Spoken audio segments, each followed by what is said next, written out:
Welcome back to No Chill Nature, the channel where ancient myths and real monsters collide beneath the waves. You've made it to part 3 of 7 mythical sea creatures that really existed.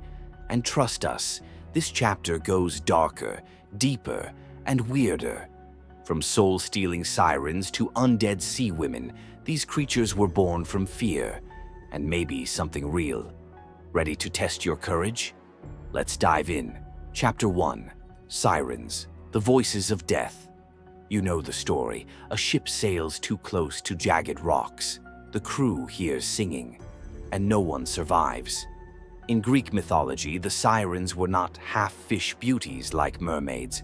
They were bird-like, terrifying women with claws, feathers, and a song that drove men insane.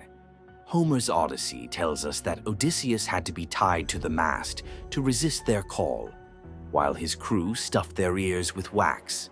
But here's the thing. This story repeats across cultures.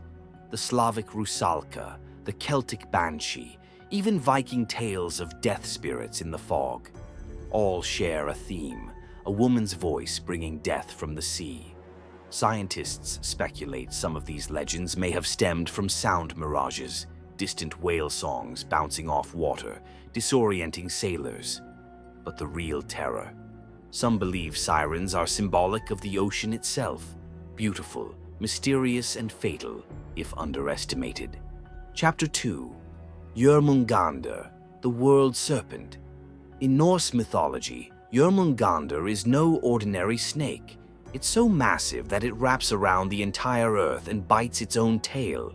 Legend says that when it lets go, Ragnarok, the end of the world, will begin. To the Vikings, Jörmungandr lived in the sea's deepest trenches, rising only during great storms or battles. Modern interpretations see it as a metaphor for tsunamis or oceanic shifts. But there's more. Fossils of prehistoric sea serpents like Mosasaurus and Pliosaurus show that huge, snake-like predators did once dominate the seas. Some grew over 50 feet long, with jaws built to crush bone. Could the Norse have heard tales or seen bones? Could Jörmungandr be a cultural echo of real, prehistoric fear? When the ocean circles the world and tightens, you listen. Chapter 3. Rousulka, the drowned dead of the rivers. In Eastern European folklore, the Rousulka is not your friendly water spirit.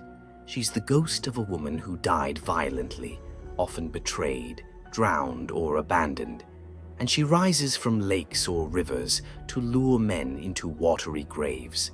Rousulki are said to have glowing eyes, tangled hair, and dripping white dresses. They appear calm until you get close. Some historians believe these myths emerged to warn people, especially young men, about the dangers of wandering near rivers at night. But here's the unsettling part. Similar stories exist in Japan, Funayure, the Philippines, White Lady of the River, and even Native American lore. Why do so many cultures speak of female spirits rising from water?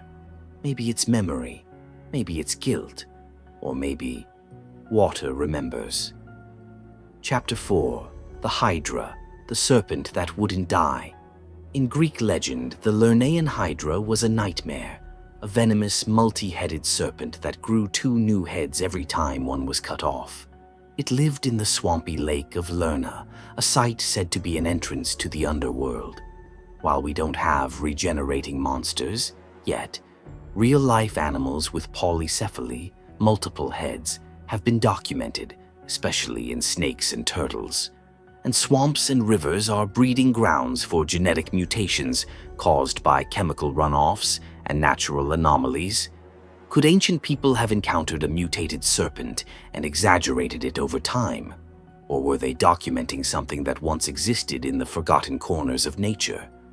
One thing's for sure, the Hydra isn't just about horror, it's about unstoppable horror. Chapter 5. The Blue Men of the Minch, Scotland's sea tricksters. Off the coast of Scotland, in the strait called the Minch, sailors told tales of blue-skinned humanoids who emerged from the waves, laughing, speaking in rhyme and testing sailors with riddles. If you failed to answer, they capsized your ship.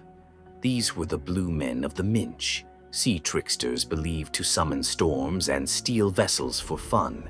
Some think they were inspired by Norse invaders painted in blue war dye. Others suggest the myth emerged from dead sailors whose corpses turned bluish in cold water. But still, local legends say the Blue Men live in caves below the sea, waiting. Riddle me this. If the ocean spoke in rhyme, would you answer? Chapter 6. The Fiji Mermaid, the greatest hoax or something real. In 1842, P.T. Barnum displayed what he claimed was a real mermaid, dried, mummified, and grotesque. The Fiji Mermaid, as it was called, had the torso of a monkey and the tail of a fish. Of course, it was a hoax, stitched together by craftsmen in Asia and passed off as real for fame and fortune. But here's what's interesting. Cultures around the world have identical mermaid tales, long before global communication. Could the hoax have been based on real sightings, deformed sea creatures, hallucinations, or something that slipped through the cracks of biology? Sometimes fake things are inspired by real fears. Chapter 7. Kuribdis, the Whirlpool of Death. Across from Scylla in the Strait of Messina lurked her sister, Kuribdis, a monstrous whirlpool said to suck entire ships into the underworld. Odysseus had to sail between the two. The literal origin of the phrase, between a rock and a hard place. Charybdis may sound like fantasy, but whirlpools are real and deadly, especially in straits with opposing currents and shifting seabeds. Some natural whirlpools, like Saltstraumen in Norway or Kuribdis in Scotland, are powerful enough to capsize small boats. What's more, underwater earthquakes can suddenly displace water, creating instant maelstroms, silent, swirling death traps. Kuribdis wasn't just a monster. She was a warning about what happens when nature gets hungry. These 7 creatures show us something chilling, that behind every myth, there's a ripple of truth, and behind every ripple, a shadow. Subscribe to No Chill Nature, where we dive deeper every week, because the ocean isn't empty. It's just waiting. Up next, Part 4, with sea gods, mind-eating monsters, and creatures too big to believe.